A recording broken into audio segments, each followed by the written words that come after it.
alma mater. I do have some bad news, though. I don't want to be the one to break the news, but I'm pretty sure somebody stole Pray Harold. But the good news is they put a really nice building in its place. But it's good to be here. I'm so glad that TEDx has come here. This is a true know your audience moment. I'm here in a room. It's a packed room full of people who chose to give up their entire day to sit through 8 hours of presentations with limited bathroom breaks. And I'm going to tell you that people don't like listening to presentations. So, no, but this is a special situation. And I think you know that. Because you all came here knowing that you were going to leave different. You all came here knowing that at the end of the day, you'd have some new ideas. You'd be inspired towards actions. You'd understand some things better. And you knew that the messages you were going to hear were going to be delivered with clarity and concision and dynamism. And so you said, yeah, 8 hours of presentation, sign me up. But we all know that most of the time, if somebody said, hey, would you like to listen to my presentation? You'd say, I think I'd actually rather do anything else, right? Because most of the time, presentations don't work. What I want to talk about today is why that is. Why most of the time, our way of giving presentations, our way of building presentations, is a broken way. And then I want to talk about a different way of approaching how to build and create a presentation. A way that's completely different, a way that's geared towards success. And then I want to talk about a very simple way that you can start transforming the presentations you give from a broken system to a functional system. But first I want to talk about that broken system. This is how most of us think of presentations, right? This is the image. Content. Lots of content. Items with sub-items. All this stuff that I have to share with my audience. And, some of us will do a little bit better job. We'll dress it up a little bit with some aesthetics. It's going to be graphically balanced and minimal. Okay? And some people say, I don't want that visual clutter. I'm just going to rely on my own charisma to deliver this verbally.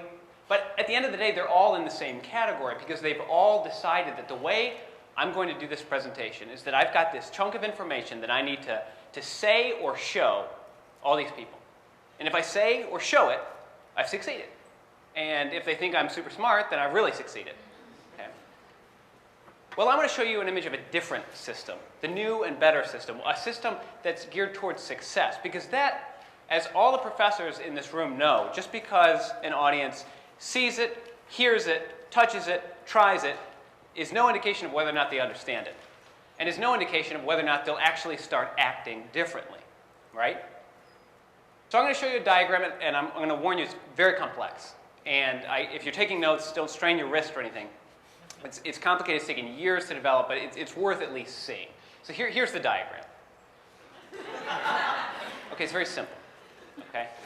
This is a presentation. This is a presentation at its core, because what is a presentation?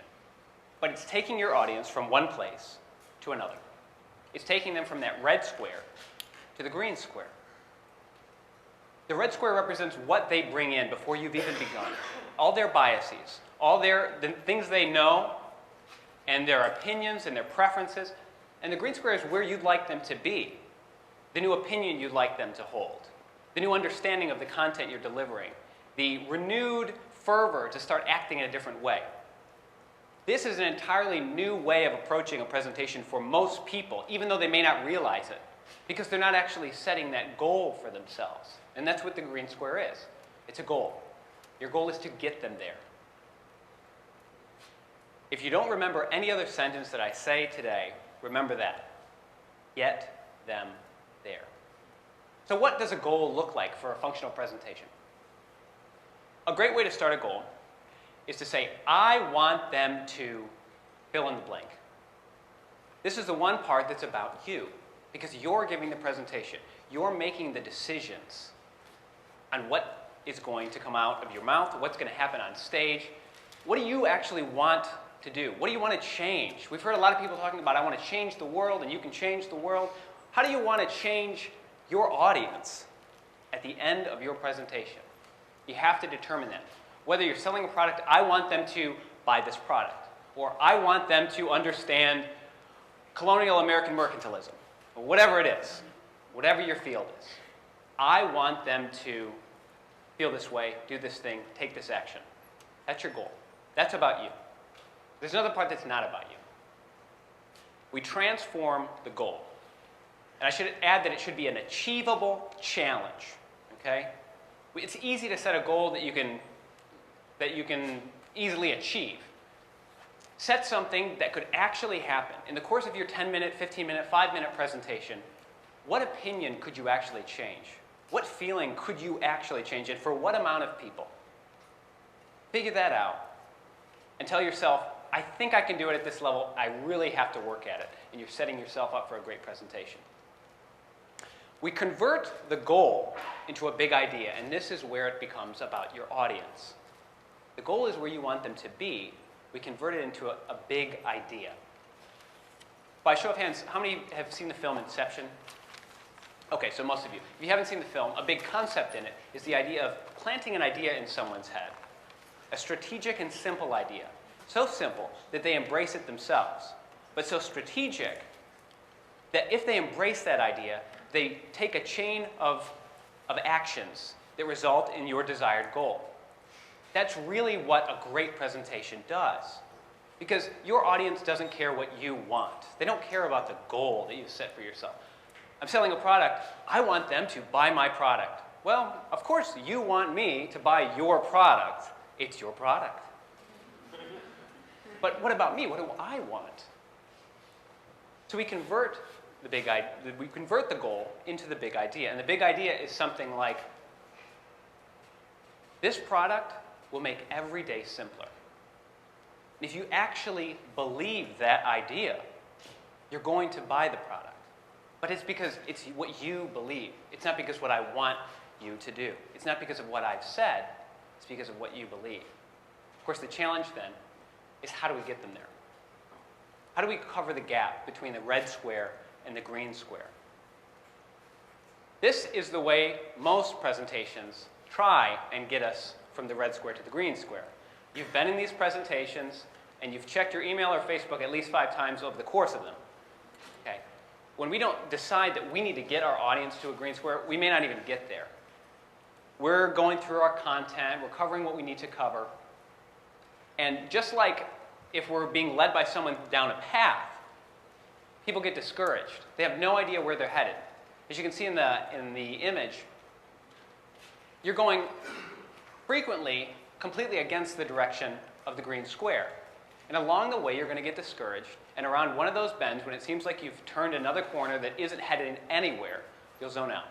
You'll sit down, you'll flip out your phone, or you'll start thinking about lunch, and the presenter has lost you. We need to start thinking about that green square over the course of the entire presentation, so that instead of that, it looks like this. Everything you do in your presentation needs to be focused towards getting them to that eventual goal. This is a great time to use a phrase that I like to use. Please feel free to use it too the next time you're on a team with someone who says, I love speaking and I'll just wing it. You're not there to be interesting, you're there to be effective. Now, being effective often involves being interesting. But if you've made it your goal to be interesting, I don't want to go to your presentation. Okay? And honestly, even if it is interesting, what have you changed? What world are you producing, to talk in these ethereal TEDx terms? I mean, at the end of the day, what has changed for your audience? Nothing, if you've set out to be interesting. But if you've set out to actually change a mindset and change the way they feel, you've set yourself up for success. One final thought, the rule of 3. Humans love the rule of 3. It works in comedy, it works in literature, it works in memory. Consolidate your ideas to 3 concepts. So in other words, in your path to get them from that red square to the green square, how can you consolidate everything you need to say into 3 ideas so that they are essentially beginning on that red square, stepping to the first point, second point, and the third point, until finally you've gotten them to step onto the green square, they've embraced the idea, and they own it. And then you've actually begun to start changing things. Thank you so much.